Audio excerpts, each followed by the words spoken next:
All right. Well, we are all in attendance, and it is 10:15 a.m., so we will go ahead and call the June 9th agenda meeting to order. Ask those participating on the call, please mute your phone unless you need to speak. And the first order of business is to approve the minutes from June 2nd agenda. You all have seen those. Are there any additions or corrections? Hearing none, all those in favor of approving the minutes from June 2nd, 2021, say aye. Aye? Aye. Aye. Those minutes are approved 5-0. We have 7 tariffs and new orders today and 1 case discussion. So first up in tariffs and new orders is file number WR 2021-0177. This is in the matter of Carl Richard Mills' request to maintain a water system rate. So in December, Mr. Mills submitted a request to start a staff-assisted rate case. This request was submitted as part of a condition of the Commission's prior order granting a CCN. So Mr. Mills was not requesting a rate increase, and staff performed an audit of the Carriage Oak system. Now, last month, staff filed a unanimous stipulation or unanimous agreement resolving all of the issues. We were going to do an on the record, but some of the folks, I guess, raised issues of cost for being represented during that proceeding. And since it was a unanimous agreement, we agreed, the parties agreed that staff would be available today to answer questions from the Commission at this agenda meeting for anyone that has questions. So I've got a couple of questions, and then we'll open it up to the rest of the commissioners if anyone has questions about this unanimous stipulation before we get to the order. So please let me know if I'm asking something that would be confidential or would require an answer that's considered confidential so that I don't overstep in that. But this unanimous disposition agreement's background section mentions that Mr. Mills initiated a staff-assisted rate request for water and sewer services, but this agreement is only for water service. Is that correct? That's correct, sir. That would be a typo in the agreement. Okay. And then instead of Mr. Mills' initial request to keep the rates the same, the agreement actually will be a decrease as also? Yes. Okay. When was the last time water rates for Carriage Oak system were changed? Well, prior to the issuance of a CCN for the system, the rates were set by a homeowners association. I don't know the exact date when those rates were last changed, but as part of the CCN case, rates were set at, I believe, a quarterly flat rate of $289.68. Okay. Would you also just approach so that Certainly, make yeah. sure that our commissioners on the phone can hear the answers? Yeah, my apologies. No problem. And then, are there still just 7 customers on this system? Yes, there are 7 connections currently on the system. But it's built for up to 55? I'd have to defer to technical staff on that, but I think that is the general number, somewhere around 50. Was there any discussion in the case about potential build out of the rest of those lots so that there would be more customers on the system at any point in the future, or did that? I'm not aware of any specific discussion. However, I'm sure the developer of the area certainly would like to continue to develop. Okay. And then it said that the system's staff is made up of volunteers. Is that expected to continue in the foreseeable future? My understanding is yes, that's expected, but of course circumstances could change. And did staff or any of the parties have any concerns about the ability of volunteers to perform the work? Not from staff, no. Okay. All right. Well, that is all the questions that I had. Did any other commissioner have questions about this case since we didn't have it on the record?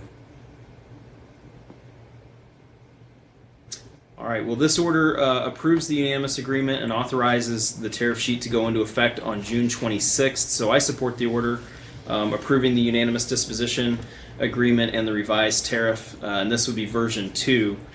Commissioner Roop? I am in support of the order. Okay. Commissioner Coleman? I support the order. Commissioner Holzman? I support the order. And Commissioner Kolkmeyer. I also support the order. All right. All those in favor of approving the order as drafted version 2 say aye. Aye. Aye. Aye. That order is approved 5-0. Thank you. Thank you. Next order is file number EO 2021-0339.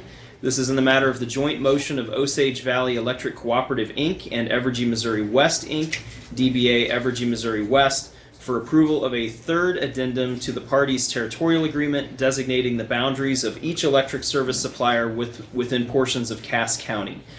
Evergy Missouri West and Osage Valley Electric Co-op submitted an addendum to their territorial agreement.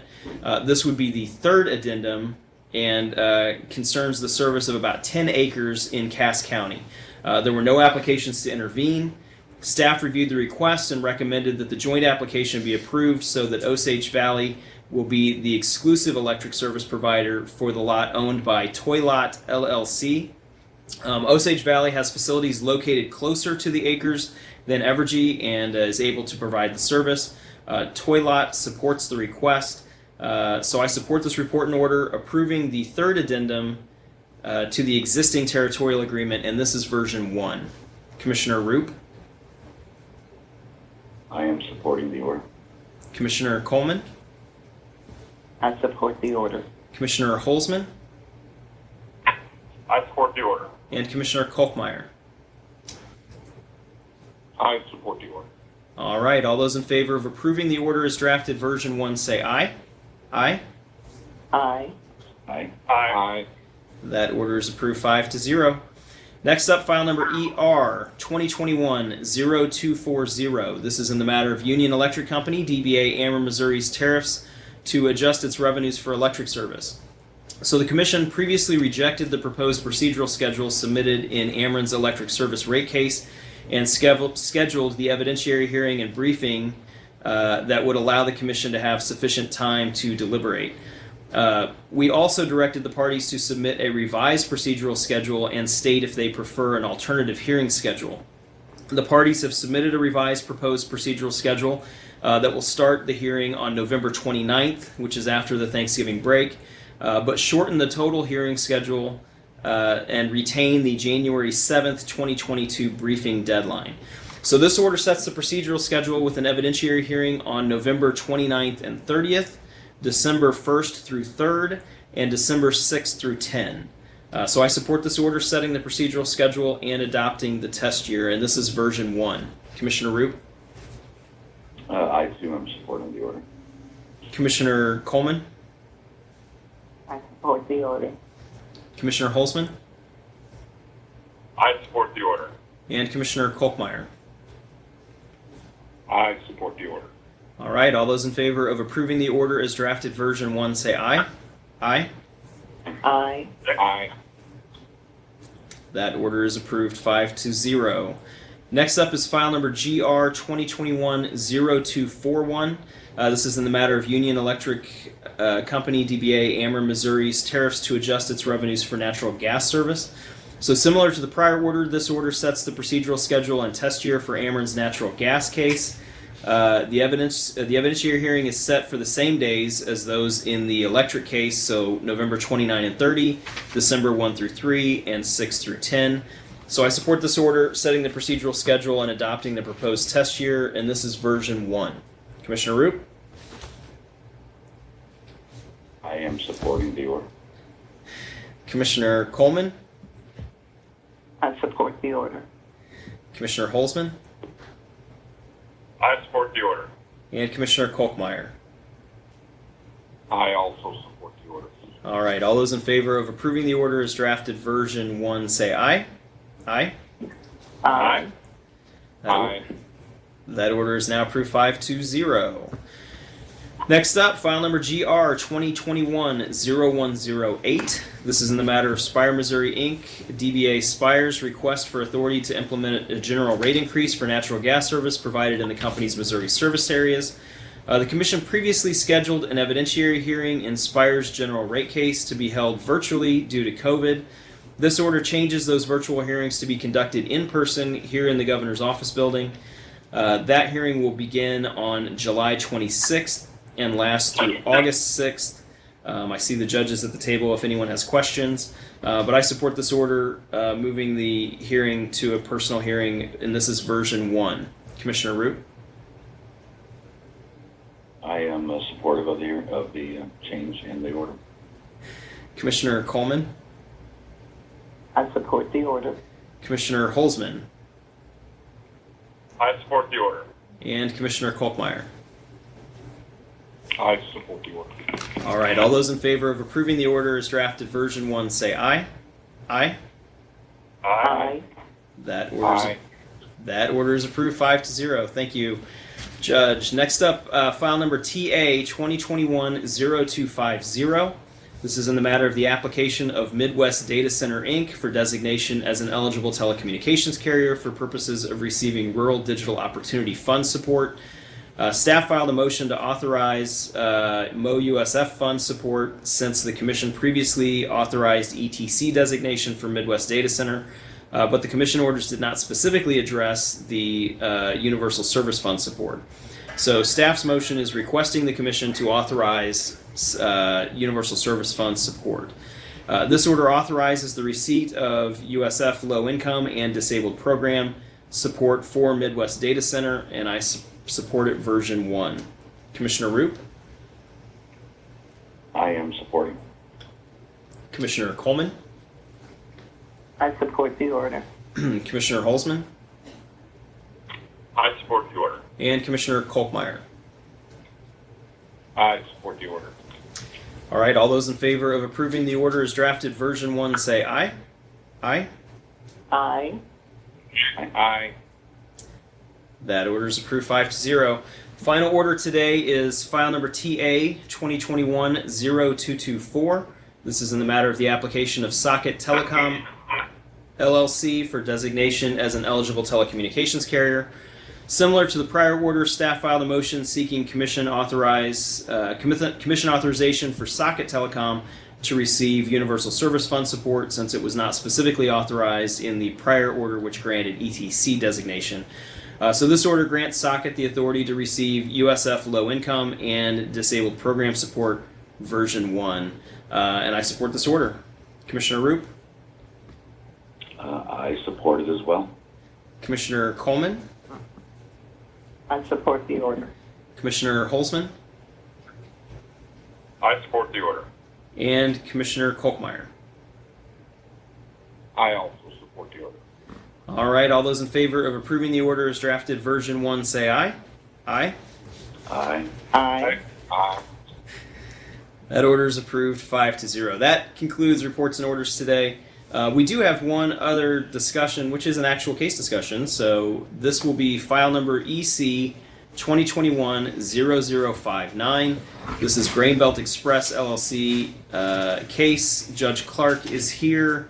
We'll have a couple questions to get to, but Judge Clark, did you want to lay this out for us? Thank you, Commissioner. This is a post-hearing memorandum concerning the hearing that was held on April 15th, which was the most recent Grainbelt complaint case, which involved a complaint of a couple of landowners groups and a landowner against Grainbelt and Invenergy concerning their transmission project. This memorandum addresses the evidence that was submitted during the hearing as well as the testimony and provides some law and analysis for the Commission's consideration. What I'm requesting from the Commission is I would like to know what action or actions they would like to take. Okay. So you all should have copies of that memo. I'll note that several of the questions are dependent upon how the Commission decides two of the questions. So I will suggest that we go to those two questions first because that may or may not necessitate further discussion. The first question is, does the evidence show that Grainbelt's website and press release demonstrate the project's design and engineering is materially different from what was approved in the CCN? I would say no. That's my opinion. All of us on here, all of us on the Commission are very familiar with press releases and issuing them and what they're worth. And to me, until we see something actually happen, I wouldn't consider that to be a material change just because someone issues a press release. So that's my opinion. Commissioner Roop? Yeah, I agree with you, Mr. Chairman. Or echo all of your comments. Commissioner Coleman? I agree also. Okay. Commissioner Holzman? I support the chairman's position. All right. And Commissioner Kolkmeyer? I do as well. All right. So that gets us to the second question. Did the public announcement of those contemplated changes violate the Commission's CCN? Again, I would say no. Again, it was an announcement of contemplated changes, not actual concrete changes. At least the evidence didn't show in this case any new engineering or things that would be required. So I would say that the CCN, in my opinion, is settled. Should they make changes or seek to make changes, they will come back and seek additional authority, which in my opinion has no bearing on the current CCN, which is in effect. So again, I would say no. Commissioner Roop? Yeah, again, I agree with you, Mr. Chairman, and I agree with your comments. Commissioner Coleman? I agree also. I would say no. Commissioner Holzman?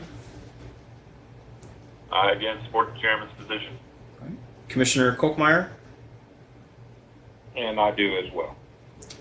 All right. Well, those two questions being answered no means I don't think we have any other questions to answer. Is that correct? That is correct, Chairman. All right. Thank you, Judge. Thank you, Commissioners, for the case discussion. We have nothing else but upcoming scheduling.